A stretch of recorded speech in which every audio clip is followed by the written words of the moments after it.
So, guys, I'd like to talk about the Marvel Rivals news that we've just got, the Thing gameplay, and the Human Torch gameplay, and the Blade reveal, the new map, the patch notes, all that stuff. And I'll leave footage of it all in the background for you to look at, but what I actually want to talk about is the layoffs that have just happened. So, despite Marvel Rivals being insanely popular and insanely successful, NetEase has laid off the entire US-based Seattle branch. Now, I'm not sure exactly how many people it is, but it's a whole team, so it must be a significant number.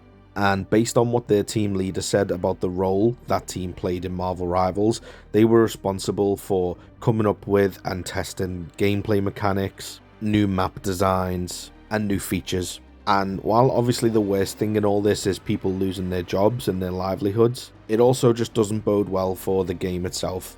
I really hope everyone that's been affected by this finds a new job, and I'm sure they will, because having Marvel Rivals on your CV must be a good thing, but with the industry being so turbulent right now, obviously it's going to be tough. I find it completely wild that you can work on a game like this and your job is still at risk, and I do wish them the best of luck. And thinking about the impact to the game itself, this situation reminds me a lot of Marvel's Avengers in some ways. So if you didn't know, the combat director for Marvel's Avengers was Vince Napoli, who also worked on the God of War games. And you can kind of feel that in the controls and a lot of the mechanics.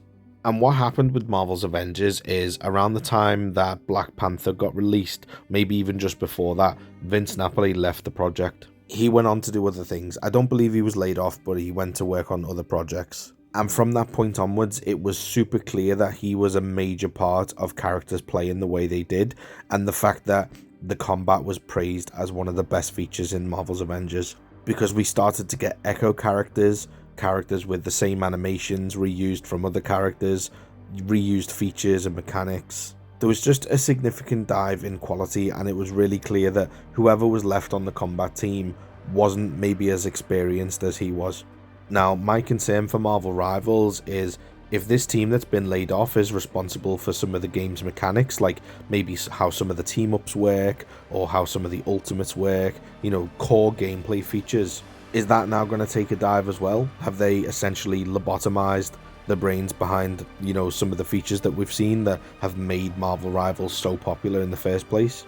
Obviously, it's hard to say, and there's a lot of developers who work on games, and there's still the entire Chinese team that are working on Marvel Rivals. It's only the American team that have been let go.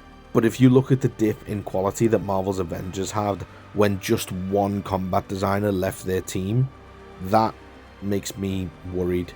So yeah, I would have loved to talk more about what you're seeing on screen right now, but there'll be plenty of people out there who are covering all that news, but I just felt it was necessary to talk about this. And I know it's bad news and it might not be what you want to hear, but we need to talk about this kind of thing because the games industry at the minute is just a complete mess, and I, for one, am just getting really tired of it.